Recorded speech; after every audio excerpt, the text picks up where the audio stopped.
Maria Torres wiped down the counter for the third time that evening, her shoulders aching from the double shift. At 52, the long hours at Henderson's diner were getting hard to bear, but she needed every dollar. Her daughter's college tuition wasn't going to pay itself. The rain hammered against the windows like angry fists. It was nearly closing time, and Maria was counting the minutes until she could drive home and rest her swollen feet.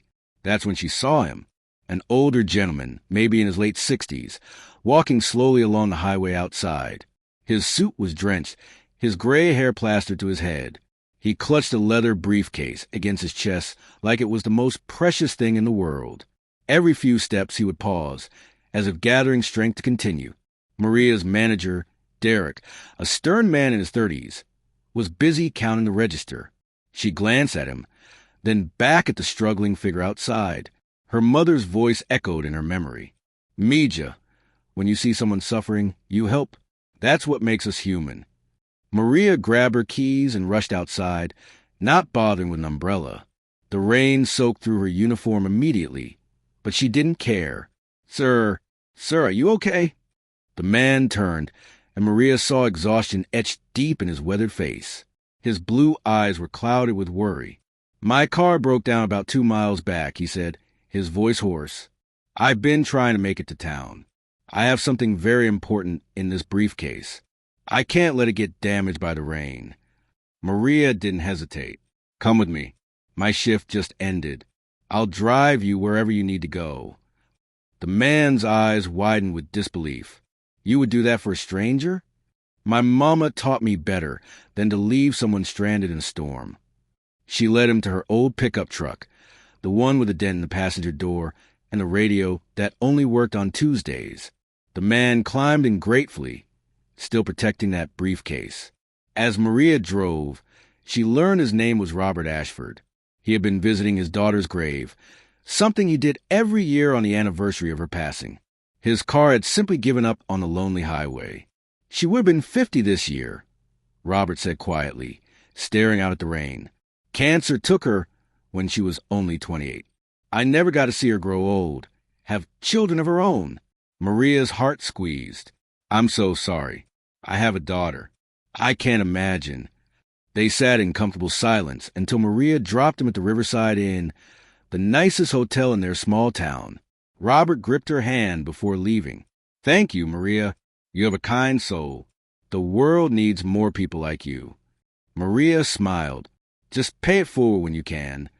She drove home, her clothes still damp, but her heart feeling lighter than it had in months.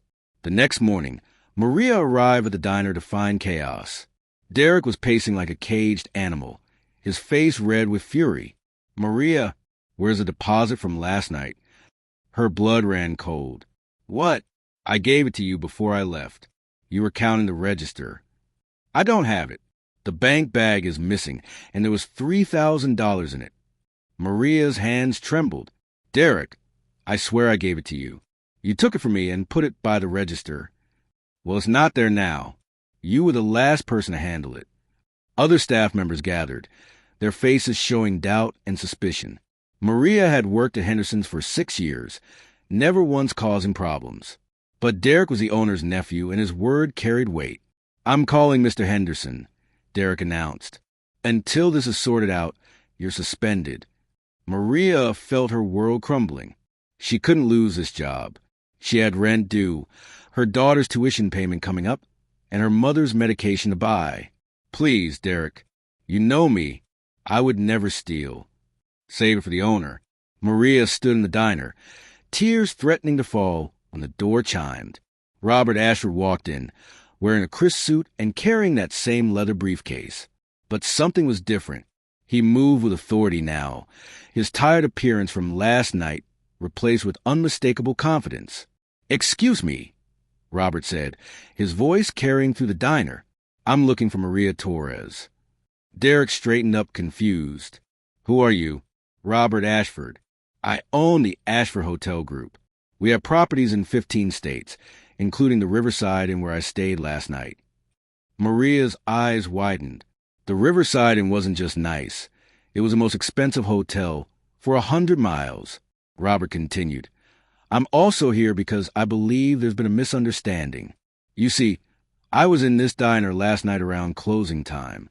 I was extremely disoriented from walking in the rain, and I accidentally took something that didn't belong to me.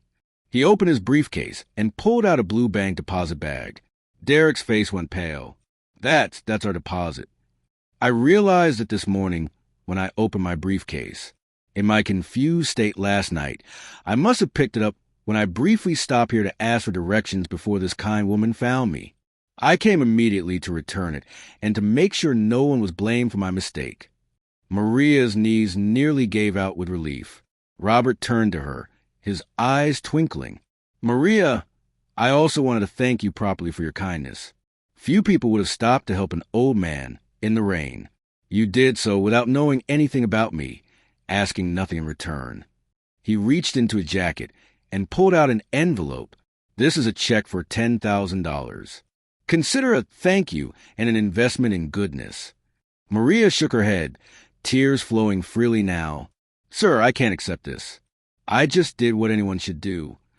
But not everyone does, Robert said gently. That's precisely why you deserve it. Use it for your daughter's education, for your mother's care, for yourself.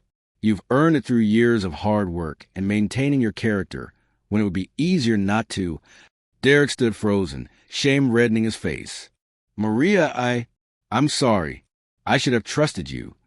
Maria looked at him, seeing a young man who had jumped conclusions, who had let pressure override fairness.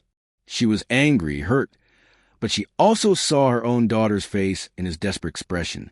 I accept your apology, she said quietly. We all make mistakes. What matters is what we do after. Robert smiled broadly. Maria, one more thing. I'm opening a new hotel restaurant downtown next month.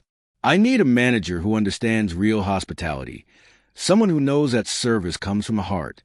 The salary is $60,000 a year, plus benefits. Would you be interested? Maria couldn't speak. She could only nod as tears streamed down her face. Good, Robert said, because people like you are rare. Last night, you saw a person in need, not a potential burden. You gave freely of your time, your gas money, your compassion. That's the kind of person I want representing my company. As Robert left the diner, he paused at the door. My daughter's name was Sarah. She was a waitress too, working her way through nursing school. Someone like you helped her once when her car broke down in a snowstorm. She never forgot that kindness. When she got sick, she made me promise to always help others the way she was helped. You gave me the chance to keep that promise. Maria understood then that some moments change everything. A simple act of kindness, offered without thought of reward, had created ripples that touched lives in ways she never imagined. That evening, she called her daughter with the news. Through happy tears, she told her about the rain, the old man, and the unexpected blessing that followed. Mom, her daughter said, you always taught me to be kind. Now I see why. It's not about what comes back to you. It's about who you are when nobody's watching. Maria smiled, looking out her window at the clear evening sky. The storm had passed, leaving everything washed clean and new. Sometimes the universe rewards goodness. Not always immediately, not always obviously, but eventually, kindness finds its way home. If this story touched your heart, please share, and subscribe for more tales of hope and humanity. Leave a comment below telling us about a time when a simple act of kindness made a difference in your life or someone else's. Your story might inspire someone today.